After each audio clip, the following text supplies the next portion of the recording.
Welcome to another episode of Hey Mumma. We're in season 2 now, and I am joined by a lovely, beautiful guest, Anne Whitaker. Anne Whitaker is a colour and image consultant. Anne, can you sort of explain exactly what that means? Okay, so basically I teach women and men, but mainly women, how to look good, how to shop with confidence, how to know what actually suits them. So getting them in the right colour shading. So it's not whether you can wear pink or blue or green or purple. Everyone can wear all of those colours. It's just the shading of.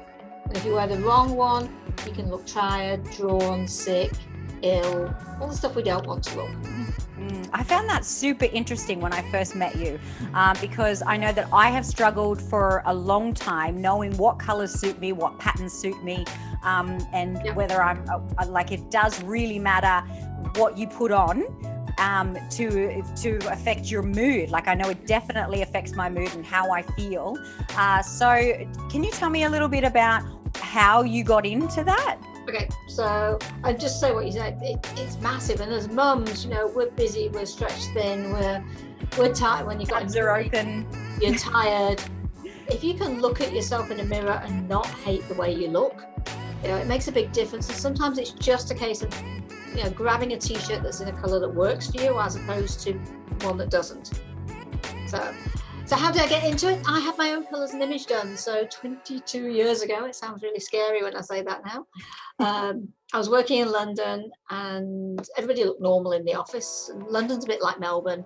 It's black, black, grey, black, and black, especially in corporate. Right. And one of the girls walked in wearing a bright red dress suit and looked phenomenal. And she was a 40 plus normal looking lady. She wasn't a 20 plus supermodel. She looked amazing. So I ran across the room. Well, it was about 5 of us ran across the room. We're like, what you do? And she'd had her colours done. And she was kind enough to let us know that, not just say I felt like a change. And she was also kind enough to say, go see this person. So it changed my life, basically. I went from not having a clue that what was working. I used to have a bit of everything in my wardrobe to having a real focus where this is what works for me. And if I deviate from what works for me, I don't look as good. And if I stay on track, I look great. Yeah, beautiful. I love how you said that she was just a normal looking woman and then she just did something different and she just put on this red outfit and then basically owned it, right?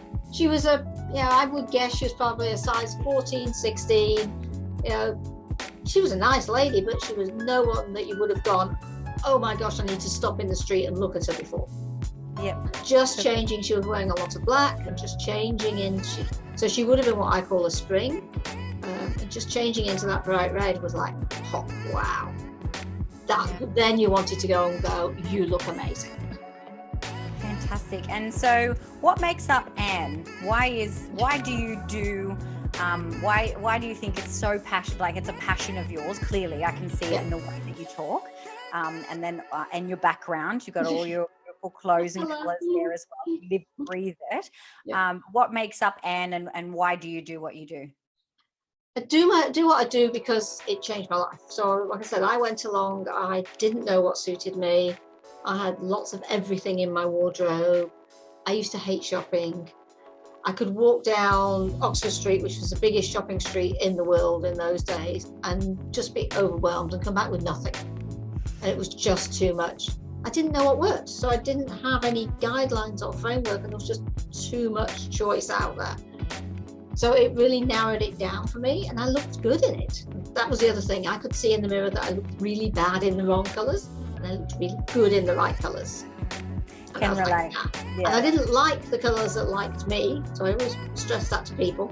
It's not necessarily the colour that likes you, it's the colour that likes you, not necessarily the colour that you like. But it changed my life. I went from not having a clue to going, I feel really confident in my appearance. I was the person that would have 16 outfits on before I went out the door. And I was single until I was 40. So it was stressful. And all of a sudden I could go, well, that looks great on me, I'll buy that. And it was easy. So it gave me a whole load of self-confidence. So that's why I do what I do. That's a big one. So you want to, without putting words in your mouth, you want to then help women and mums and do the same. Yeah, basically, there's a whole load of people. Now, there's some people out there that are really confident in their appearance, and that's awesome. Yeah. But there's a whole load of people that are stuck, that don't know what suits them. I mean, I had a lady in today. She kind of realised that black wasn't suiting her. She defaulted to navy, and she suddenly realised she had a whole wardrobe full of navy and no colour. But she didn't know what worked for her, so she didn't know what to buy. So it was too hard. It was overwhelming. It was difficult. I can relate to that because I do default into black as well. So many people do. And, you know, I know you all think it's slimming, but it's not slimming on the wrong person. It actually will make you look bigger. Yeah. You know, it doesn't suit everybody. It puts about 10 years on my face, all that stuff. Yeah. So you're a mum yourself. You said you were single until you were 40. And then when did you become a mum? I was 41. It was and all how happened very quickly. And how was that for you? Stressful, probably. And so I always had my own businesses for quite a lot of that time. I lived in those days. I lived in Tanzania, so I'm English, but I actually lived in Africa. So I moved countries. I met my husband in Tanzania, but he lived in South Africa, so he was in and out on work. So it also involved moving countries. So I moved over. So I got married on the 20th. So I left Tanzania on the 26th of June. I got married on the 3rd of July, and Cameron came slightly preemie on the 26th of August. Wow. So I had a massive life change. Yeah. So how was that life change for you? Stressful. I don't think you realise, well, one, having a preemie baby, nobody realises, I think, how much it just takes out of you. Cam wasn't badly preemie, he was 36 weeks, but he tried to come at 30 weeks. And he had 13 days in ICU. But you're moving into a new country. I didn't know anyone, basically. So I had a new baby and not knowing anybody apart from my husband. Kind of knew my husband's sister, and I had one person that I knew from Tanzania who actually was quite close by. But yeah, it's a curveball. It's a complete readjustment. And I think when you're an older mum, it's a bigger readjustment because you've already lived your life on your terms. Yeah. When you're a younger mum, you maybe haven't lived that time of this is me and this is what I do, and you know, also there's a thing that needs feeding and yeah. And so how did you feel at that time when you became a new mum and in a new country and a new wife as well? And but you already had, like you said, you already had your own life, and you'd already been, sort of had your own habits and your own lifestyle and all that kind of thing. That was just, was that a massive transformation? And how did that affect you? Huge transformation. And I was still trying to run a business in Tanzania as well. It was a huge transformation, but at the same time, I was so grateful for my son. When you fall, and I was one of the very fortunate people. So if anyone is battling or thinking that they've got past it, I was one of the people. I just fell pregnant. I was really, really, really fortunate, and I'm very well aware of that. My son is an absolute blessing. So it is possible. It can all change. At 40, so when I hit 40, I was single. I was living in Tanzania, and there was nobody on the scene. I thought I'm never going to have a child. I probably will have a partner, but none of it was there. And by 41, I was married, living in South Africa with a baby. Wow. Actually, no, I was pregnant at 41. I had a baby a month later. Yeah, so life can change really fast for people.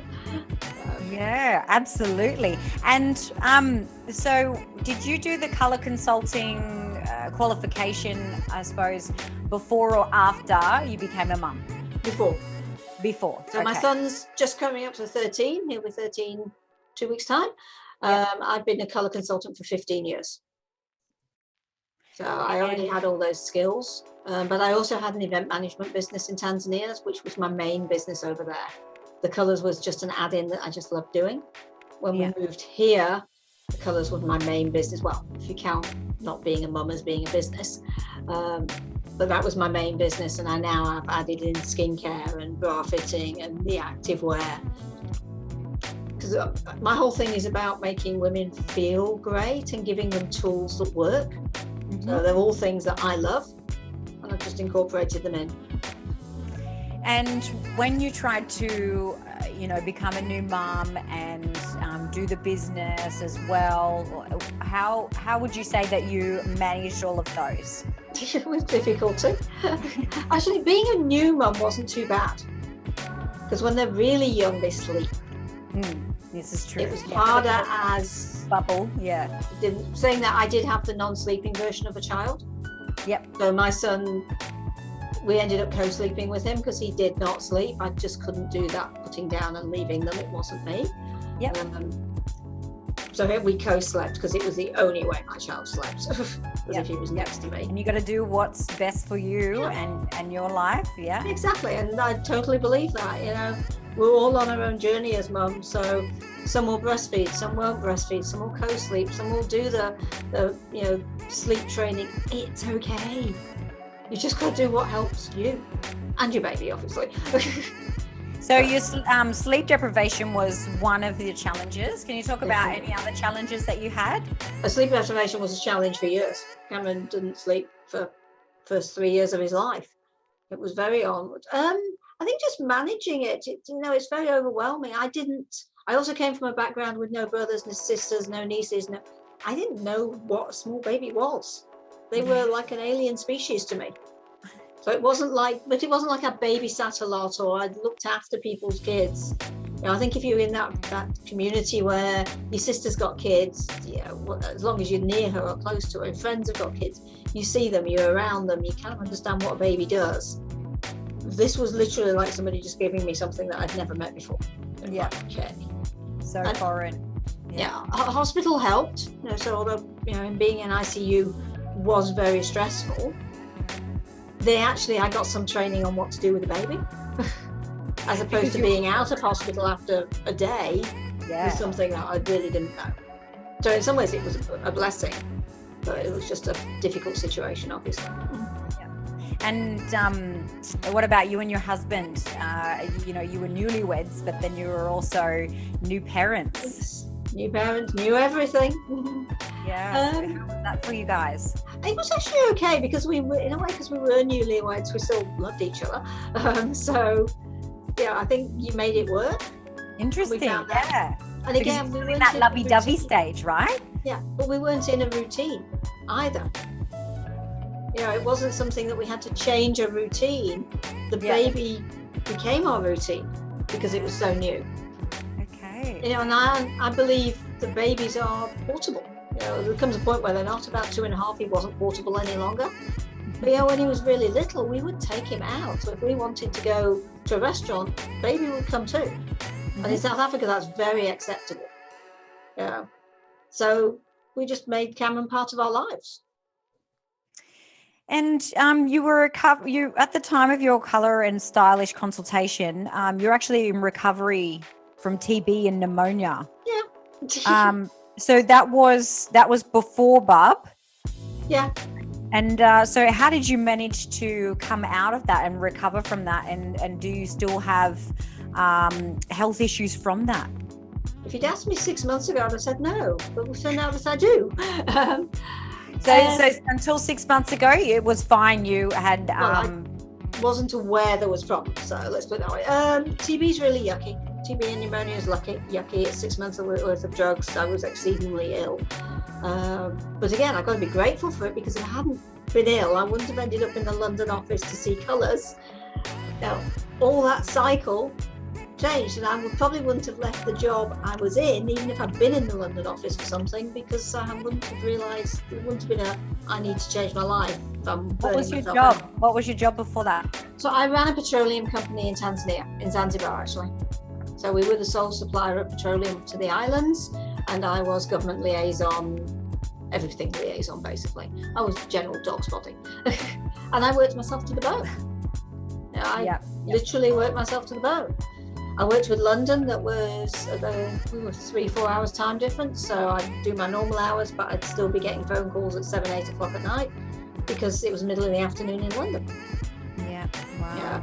So I literally was working, I exhausted myself, which was why I would have been susceptible to being ill. I took the 6 months drugs, changed my life a bit. Still have a habit. How did you change your life? I left the job. The lifestyle factors. 2 years later, a year later. Wasn't that long, yeah. So it did make a big difference to that. Definitely changed job because of it.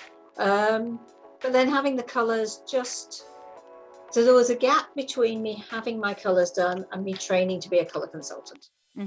So I had TB, was in the UK, had my colours done, loved it. It changed my life personally, my confidence. Left that job, started another job, then had the event management business, and then 6 years after I had my colours, that's when I changed completely. And in between those times of leaving that job and getting sick and then changing jobs and changing careers and everything like that, did you have any relapses in terms of pneumonia and TB and all that kind of thing? It was just sort of like I've recovered now on a straight run. 6 months of drugs, exhaustion for a long time. 6 months of drugs, and that was it. But yeah, like you said, recently we've realised there's some damage to my lungs, and I have got some health issues at the moment. Yeah. It is.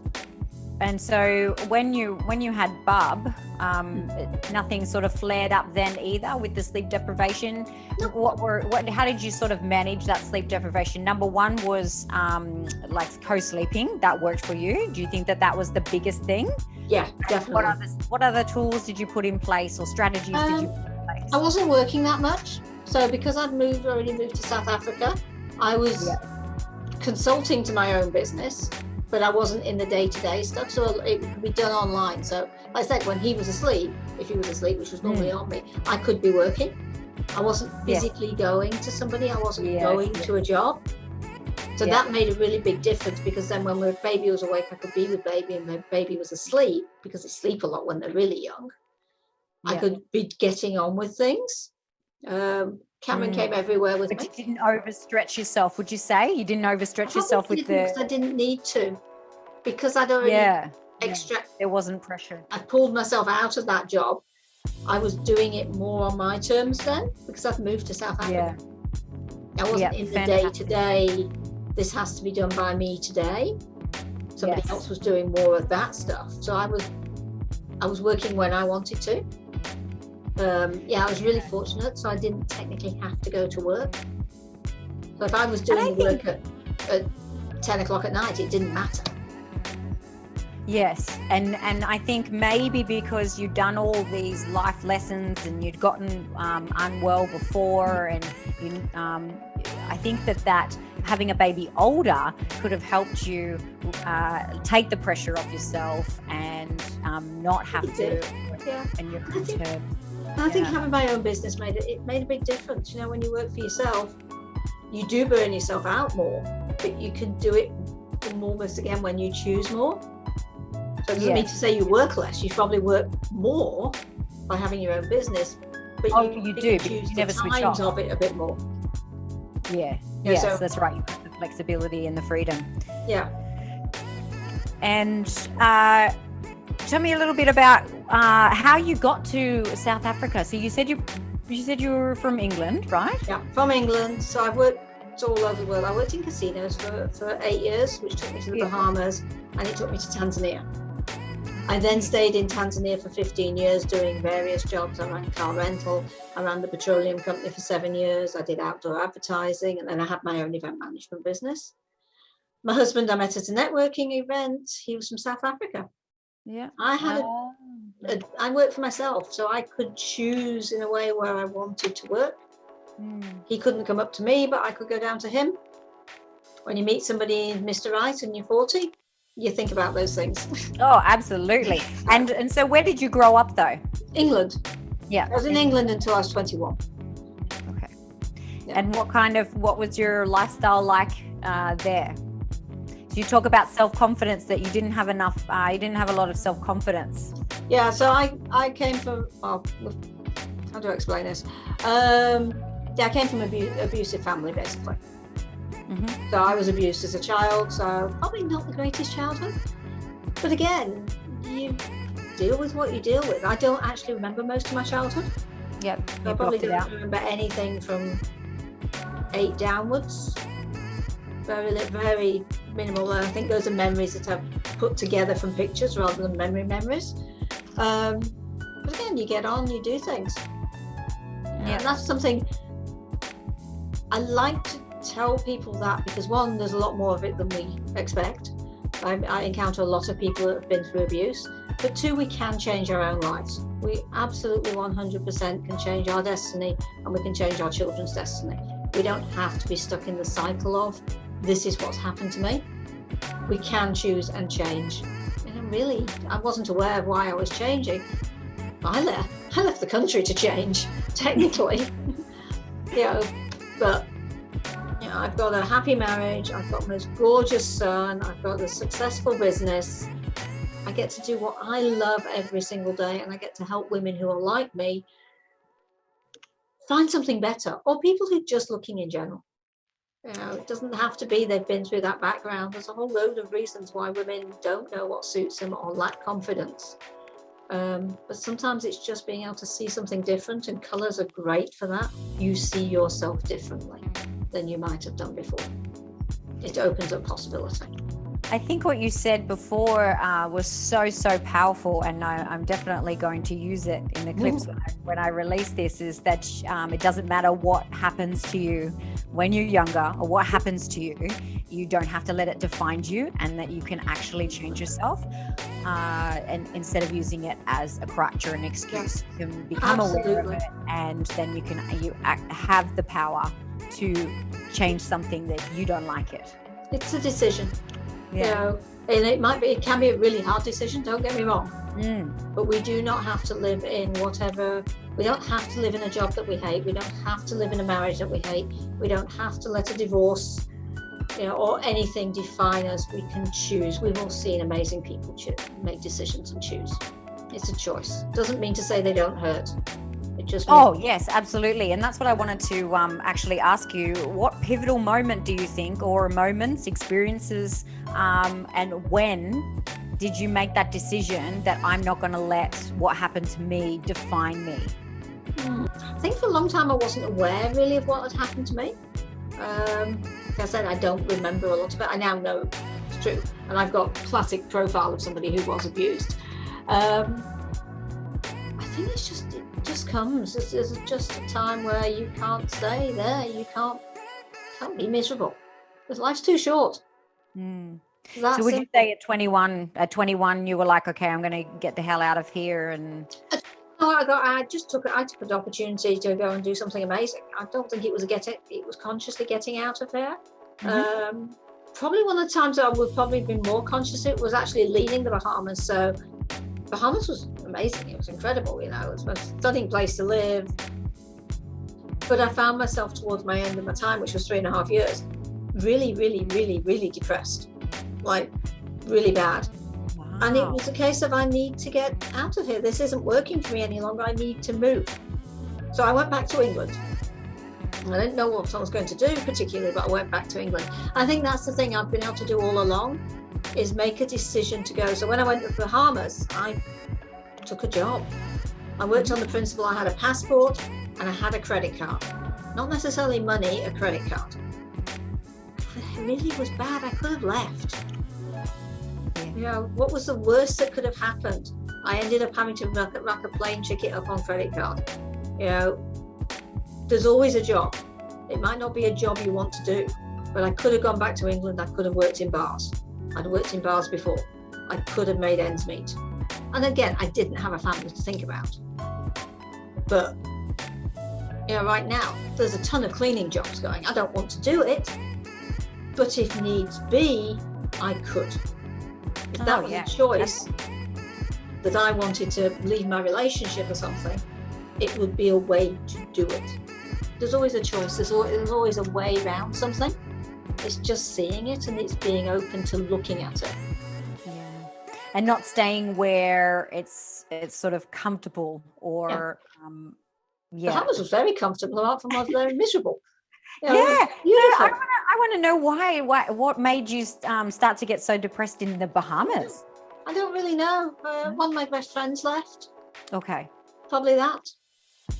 I don't know. It just suddenly wasn't the place to be for me any longer. So right. Time to leave. So I did. The time, the sun had set on your time. And likewise, Tanzania. I went to Tanzania because I was offered a job there. wasn't particularly looking for it, but I went, I'll go for 6 months, do a safari, see how it goes. Worst case, I've got a credit card, I've got a passport, hate it, I can get myself out of here. I ended up spending 15 and a half years there. The only reason I left was I met my hubby. And he wasn't there. So I moved. It's fascinating. So if you could tell, you've already given some amazing insight and some great tools and strategies and mindset really for this episode today. Thank you. If women want to know where they can find out more about what you do, where can they find you? So find me on Facebook. I love Facebook. Okay, so you're a big Facebook.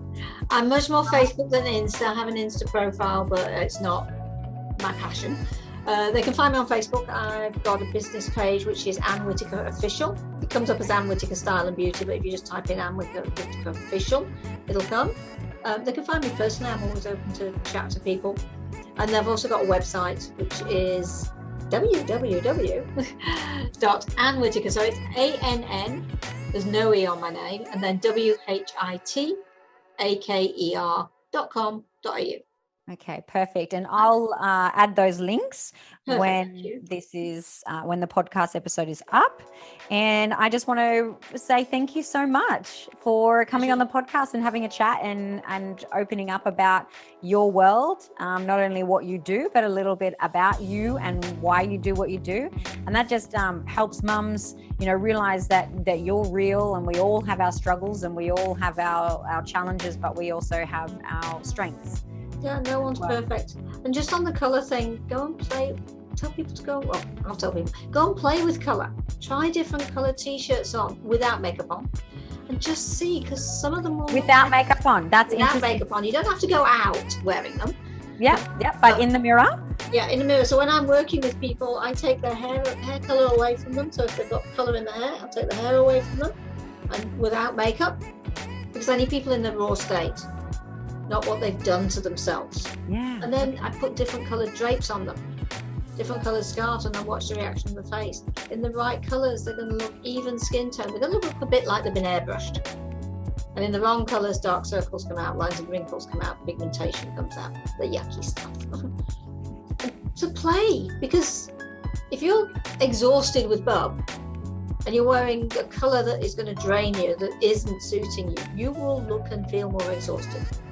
If you're exhausted with bub, but you're wearing a top colour, one that actually radiates and makes you look well and healthy, you won't feel as exhausted, you won't look as exhausted. It doesn't have to be that it's something for a work suit or anything like that. When I had Cameron, I was wearing, my maternity clothes were all in my colours. My pyjamas, because obviously spend more time when you've got, young baby, were all in my colours. My t-shirts were all in my colours. Because I looked a lot better, I felt a lot better. I didn't look that exhausted mum that I actually was. Therefore, I didn't feel it as much. So, great it's a really advice. important thing. Yeah, it's really great advice, and you really seem to know your stuff. So if 15 years, I'd hope so by now. Yeah, I really recommend it, mamas. So if you need to find out your colours, look Anne Whittaker up. And thank you very much. Pleasure. All right. Take care. Thank you. Thanks for listening to another episode of Hey Mumma. You can find all the relevant links, including socials, in the description section of this podcast. If you want to find out more information about how I can help you build your best body after babies, then visit my website, www.thefitmummethod.com, for more info. Lastly, before you leave here today, if you've enjoyed listening, then please subscribe and share so you can help me to reach out to those mamas that also need to listen too.